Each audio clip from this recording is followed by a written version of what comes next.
শ্রী গুরু জয়, শ্রী গুরু জয়, শ্রী গুরু জয়। আজকের আলোচ্য বিষয় কর্ম মাত্রই যোগ এবং জীব মাত্রই যোগী। হ্যাঁ, যোগ সাধনার এক দুষ্প্রাপ্য স্তরের বস্তু বলে আমরা অনেক সময় সাধারণেরা এর থেকে মুখ ফিরিয়ে রাখি, কিন্তু না, সাধারণ দৃষ্টিতেও আমরা প্রতি মুহূর্তে বা প্রতি জীব জগতেই প্রত্যেকেই বিভিন্ন কর্মের মাধ্যমেই যোগ করে বা যোগ সাধন করে চলেছি। যোগ অর্থে মিলন, সেই মিলন ইন্দ্রিয়ের সহিত বিষয়ের, কিংবা মনের সহিত বুদ্ধির, অথবা বুদ্ধির সহিত আত্মার, কিংবা প্রত্যাগাত্মর সহিত পরমাত্মার মিলন, কিংবা ভক্তের সহিত ভগবানের অথবা মাতার সহিত পুত্রের, এই সবই যোগ শব্দেরই বাচ্য।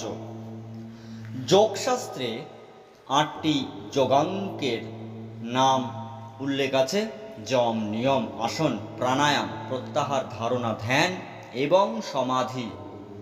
সমাধি সর্বশেষ অঙ্গ। মহাযোগিনী যোগ মায়া, মায়ের আমার কল্পিত প্রত্যেক পরমাণুই এই মহাযোগে সতত যুক্ত। মহাযোগী মহেশ্বরের হৃদয় বিহারিণী যজ্ঞেশ্বরীর সহিত যোগচ্যুতি বা সম্বন্ধ বিলোপ ঘটিলে বোম পরমাণু পর্যন্ত অস্তিত্ববিহীন হয়। এইবার আমরা আলোচনা করে দেখি কিভাবে এই কর্ম মাত্রেই যোগ হয়ে থাকে, তা নিয়ে একটু আলোচনা করা যায়। ধরে নেওয়া যাক আমি খাচ্ছি বা আহার করছি, সেই সময় আমার চিত্তকে অন্যান্য কার্য হইতে আবশ্যক রূপে কথঞ্চিত সংযত করিতে হয়। এরই নাম যম।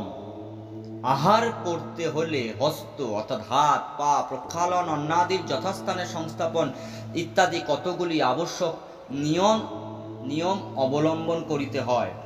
এই হলো নিয়ম।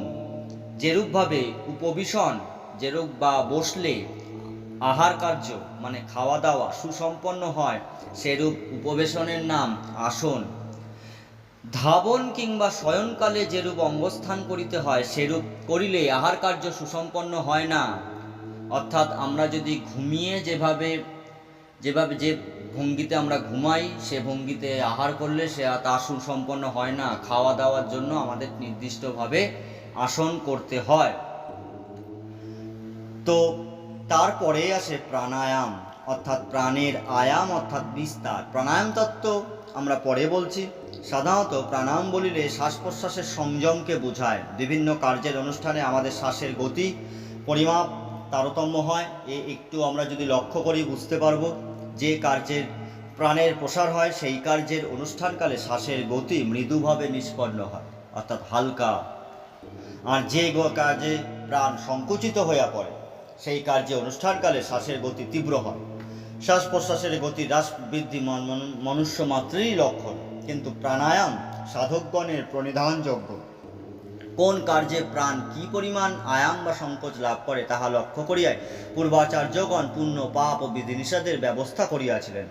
যেরূপ কার্যের অনুষ্ঠানে প্রাণ স্বভাবত প্রসারিত হয়, তাহাই শাস্ত্রে পূর্ণরূপে বর্ণিত হইয়াছে।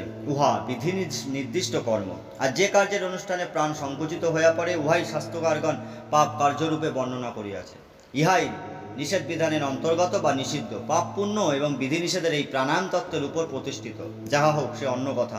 আমাদের পূর্ব প্রস্তাবিত আহার কার্য অর্থাৎ খাওয়া দাওয়ার যে গল্প আমরা চলছিল, সেরূপ স্বাভাবিক প্রাণায়াম শ্বাস গ্রহণ প্রশ্বাসের গতির তারতম্য নিত্য সিদ্ধ। অনন্তর প্রত্যাহার ইন্দ্রিয় বৃত্তসমূহকে অন্যান্য বিষয় হইতে প্রত্যাহরণ করি, অর্থাৎ অন্যান্য বিষয় থেকে মন সরিয়ে খাবারে আনা, অভিষ্ট কার্যে বিনিয়োগ করার নামই হলো প্রত্যাহার। আহার কার্য সম্পন্ন করিতেও কথঞ্চিত প্রত্যাহার একান্ত আবশ্যক। তারপর আসে তার ধারণা। চিত্তকে আহার এবং তজ্জন্য তৃপ্তি ও ক্ষুদ্নিবৃত্তির দিকে ধারণা করিয়া রাখিতে হয়। তাই ক্ষুধা নিবৃত্তি তৃপ্তি হইলেই আহারের পরিসমাপ্তি হয়। এইরূপ আহার বিষয়ে একটু ধ্যান বা চিন্তা এবং তজ্জন্য অতি অল্পক্ষণ স্থায়ী আমাদের সমাধিও হয়। ক্ষণকালের জন্য মন আজ্ঞাচক্র স্পর্শ করিয়া আসে এবং তাহারই ফলে আহার কার্য নিষ্পন্ন হইয়া থাকে। এইরূপ খাওয়া দাওয়ারের মতো সমস্ত কার্যক্ষেত্রেই তাই ঘটে চলেছে। অষ্টাঙ্গের এই নিয়ম সর্বত্র পরিলক্ষিত, একটু লক্ষ্য করলেই আমরা দেখতে পারি। শ্রী গুরু জয়, শ্রী গুরু জয়, শ্রী গুরু জয়।